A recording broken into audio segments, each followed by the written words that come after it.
How's it, guys? This is Dayvy FPL and welcome back to another Fantasy Premier League video here on my channel. Now in this video we're going to be going over the Game Week 12 preview. As we usually do, I asked for your guys' talking points and questions for the upcoming Game Week 12, and yet again you guys delivered with some quality questions and things to go over to help us make our decisions for, as I said, the upcoming Game Week 12. And I know some of you are on your wild cards, so we'll also talk about that a little bit. But without further ado, let's get into the video. So firstly, if you did not watch the wildcard draft, we have had our first sponsorship on the Dayvy FPL channel. So thanks a lot to OneFootball. OneFootball is a footballing app that gives you live notifications of the games that you're following. So it makes the perfect FPL companion app. And I've been using it for a couple of years now, and that's why I was happy to do a sponsorship with them as I use the product. So down below there's a link for all you need to know about OneFootball. You can go download the app on iOS or Android. It's completely free, so no commission or anything here, so you don't have to worry about that. But I use it, so should you.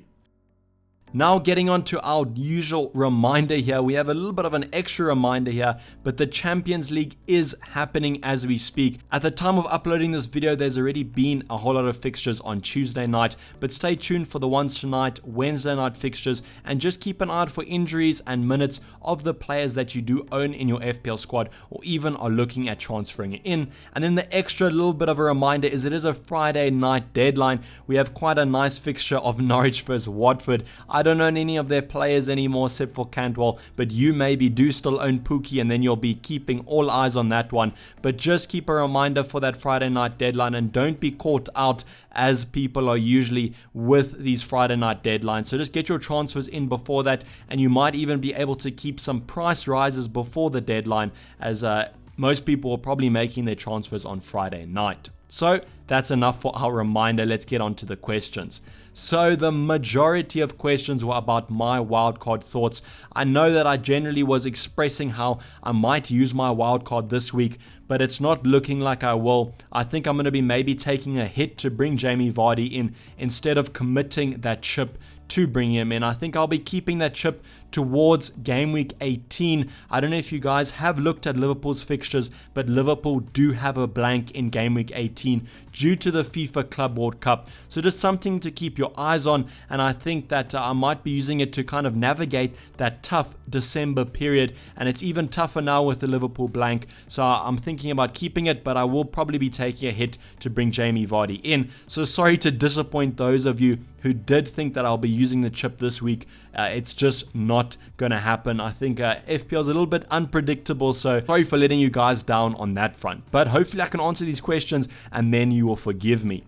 So the first watch list of Game Week 12 is going to be covering some attacking options: Raul Jimenez, Jamie Vardy, and Maddison. So the two Leicester boys, the main men for them, Maddison and Vardy. I'm looking at maybe bringing definitely Vardy in this game week, but I've also looked at the possibility of maybe James Maddison. We'll talk about maybe who you could bring James Maddison in for maybe a premium midfielder if you want to save some cash. But I'm also looking at Raul Jimenez. As you can see with his minutes there, something that I wanted to address is he's played basically every minute. I know a lot of us were thinking that Wolves being in the Europa League would see Jimenez's minutes being totally reduced, but that has not been the case. He's managed to score 4 goals and 2 assists over the Premier League season. That is 11 game weeks, so not the best stats in the world, but I do think with Wolves' nice fixtures coming up, he definitely can be getting on the end of some better returns and hopefully some better FPL points. Comes in at 7.2 million,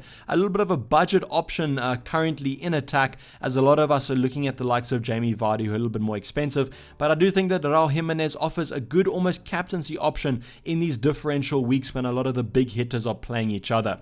With James Maddison and Jamie Vardy, we'll be talking about them a little bit later on in the video, so I'm not going to be going into too much in depth now, but just to let you know that they are on my watch list.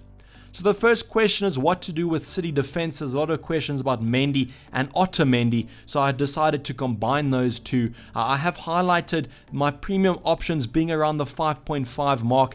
If you do have Otamendi, that's a direct replacement. Obviously, if you do have Mendy, you can upgrade him to the likes of Pereira, but I've just opted for Chilwell in this case, as I don't think there's worth that extra 0.5 million to get Pereira in. I think Chilwell's performing maybe even better than him at the moment, so you could look at him. The other option you could look for is Soyuncu, a cheaper alternative there from that Leicester defense if you want to save some cash. But all three options here are really great options. I wanted to highlight the Crystal Palace defense as they have been quite solid this season, but not for the next couple game weeks. If you can manage to hold off and maybe keep them on the bench for the next two, after that they have some really great fixtures. So around game week 14 is when the sea of green kind of kicks in, and I think Van Aanholt is going to be a definite great option in that case. Has managed 2 goals already this FPL season, so I do think he's going to be a good option over those easier fixtures. The other option is O'Connell. If you saw my wildcard draft, go and watch it if you have not. Link in the description down below.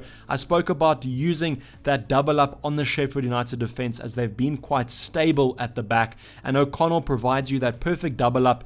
He's 4.5 million. I do think he is on corners, but you'll correct me in the comments, I'm sure, if I'm wrong. But he's managed 1 assist this season, but those 5 clean sheets are where it's at, and at 4.5 there's not much more you can ask from him. You can double him up with the likes of Lundstrom, that out of position defender that most of us do have in our squad, so I think that it's worth to double up on them, especially with their nice fixtures coming up. So Chelsea assets, a lot of questions about the likes of Tomori and the likes of Mount. Mount had a great game on the weekend. I know he didn't get FPL returns, but he hit the post and he was getting a lot of chances in. So I do think that Mount is a keep. I think if you don't have a Chelsea midfielder, I would look at Pulisic. I do think he's going to be holding that wing position down, and he looks to be in great form, so he is a bring in for me if you don't have the likes of a Chelsea midfielder. And then with the defense, I think that if you do have Tomori, I would stick. I think the Man City fixture is a tough one, but he's cheap enough for you to bench. But I don't think I'd be looking at the other Chelsea attackers as they're a little bit too expensive, and I do think Tomori kind of fulfills that budget slot where we're not questioning him getting points every single game week due to his price. So hopefully that's kind of covered it. The other person is Abraham. A definite keep in my opinion. I think that there's no reason to transfer him out. I know the likes of us are looking at Jamie Vardy, but I don't know if that's the best move, transferring Tammy Abraham out. But other Chelsea options, I wouldn't really look at them. Those 4 that I've highlighted should be enough. Then Liverpool assets, one really good question that I enjoyed was, would I get 2 Liverpool defenders and 1 attacker, or 2 attackers and 1 defender? And at first glance, I'm kind of leaning towards the defense a little, but I know Liverpool haven't kept a lot of clean sheets, so that might be a little bit risky saying. But if you do watch Liverpool, their fullbacks just get forward so much and are delivering so many chances created that it's crazy. And I do think it's going to be 1 or 2 game weeks in the future where they get that double-digit haul and that clean sheet. So I'm leaning towards the defense a little bit. Main reason being is that Mane and Salah are both around that 12 million mark, which is very expensive, and I think the rest of your squad's going to kind of take a hit if you're trying to incorporate the likes of Sterling and De Bruyne as well. So I think that the defenders offer a little bit more value, and I think they've been a little bit more consistent. I think that Salah and Mane have kind of rotated double-digit hauls, but with Robbo and Trent, they've been quite consistent. I know it's not double digits, but an 8 or a 7 pointer is always welcome. So I think with these nice upcoming fixtures, they should be getting back on that clean sheet haul. So right now I'm favoring that double up on the Liverpool defense. So now the main man, probably while all of you are watching this preview, Jamie Vardy, and what to do to bring him in. So Jamie Vardy looks like an instant buy in my opinion. I think we have to be looking at bringing him in. You might be able to get away with this game week. I think that Arsenal at home is a good fixture for Jamie Vardy, but you might be able to bank a transfer and nullify the hits a little bit. But I think that I'll be bringing him in this game week, whether it be for a -8, -12, whatever. I do think he's worth it. 10 goals, 2 assists, and he's played every single minute. I don't know what more you could want from your FPL option than playing every minute and scoring goals. So definite for the future. I think he's going to be a great season holder. I'm backing him to get on that 20 plus goals a season again. So I do think he's going to be a good option. And we're going to be talking about how to bring him in right now. So who to downgrade for Jamie Vardy? This is kind of the big talking point I wanted to cover. I've highlighted Sterling, Salah, and Mendy. I'm kind of using the premium midfielders here, but with Mendy, I've just highlighted him here as a lot of people were asking me about Mendy. But with Mendy, he's highlighting the whole defense of your team. So I think my priority for downgrade would be Mendy, or in other words, downgrading your defense. I think that's the best option to downgrade to bring Jamie Vardy in. I don't know if I would downgrade Sterling or Salah right now. The one move I have seen is downgrading Sterling to Madison, and then that gives you about 5 million to upgrade your striker. So that could be a good option if you want to take a little bit of a risk or a punt. You could do the same with Salah, but I think with Salah, he has better fixtures upcoming, so maybe a bit more of a risk than Sterling. But I do think that Man City's fixtures aren't that bad. I think at first glance, you could see a lot of red and think that they're not great fixtures, but I think Chelsea at home and Arsenal, they're going to be scoring a lot of goals there, and it is Man City. So I would look at downgrading the defense. I've already done a move of Mendy down to Soyuncu. That could lead me to downgrading Pereira to maybe upgrade Jamie Vardy. But I think with Mendy and the whole City attack, as I spoke about, there's a lot of rotation there. So I think it's time to downgrade them. And if you do have another premium option in defense, you could look at downgrading them as well. But my priority would be defense over attack for the Jamie Vardy downgrade. So the last talking point we're going to be going over is captaincy, and it's a little bit of a tough one for this upcoming game week as Man City and Liverpool are playing each other, and those are generally the two teams that you're looking to captain in every single game week. So now we're going to have a little bit more of a differential time. So I've highlighted 3 options here I think should do well. As you can see, it's kind of home game dominated, but I think that's just going to be where it's at for game week 12. My first option is Jamie Vardy against Arsenal at home. If you don't know about Jamie Vardy's goals against the top 6, I will remind you that it's quite good. He generally loves playing against the big boys, and I think that with Leicester's form and the way Arsenal are defending currently, and kind of they're in a little bit of a slump, I think that Jamie Vardy is going to be getting returns in this game, and I'm definitely going to back him with the captaincy if I do bring him in. I think that he's probably the best captaincy option this game week, just due to the fact of his returns. He doesn't need a lot of shots to get a return, and when he gets a lot of shots, it usually leads to a double-digit haul. So Jamie Vardy is my personal favorite, but you could also opt for the likes of Tammy Abraham. I think he will be a little bit less captain, so maybe more of a differential here.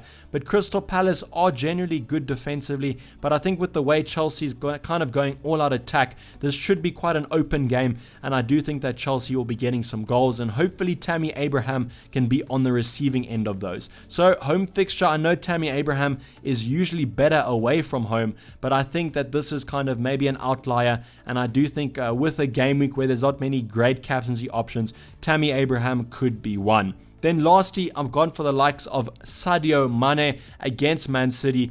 The main reason being is this is a must-win fixture for Liverpool, and it is a home fixture, and Liverpool are always better at home, and I think this game is going to be a cracker. Man City versus Liverpool is always high scoring, so I do think there's going to be goals in this one, and I do think that Sadio Mane is looking like the best attacking threat from Liverpool at the moment. So if you want to go for maybe a little bit of a differential captain, I don't think there's going to be that many brave managers out there willing to captain a player in this fixture, so I think Sadio Mane could be a good captaincy option, and if you do have him in your squad, he has been returning recently, so you could look at that. But otherwise, that's going to be it for this Game Week 12 preview. Apologies if I did not get to your question. I did kind of round them up and generalize them a lot, so hopefully I did cover them.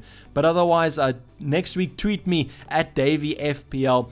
Follow me while you're there. I do post a lot of my updates on my squad over on Twitter, so stay tuned for that. And stay tuned for the team selection coming up tomorrow.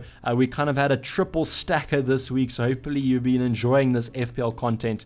Please like the video if you did, and subscribe if you are new or have not subscribed yet. Otherwise, this has been Dayvy FPL, and I'm signing off. Cheers, bye.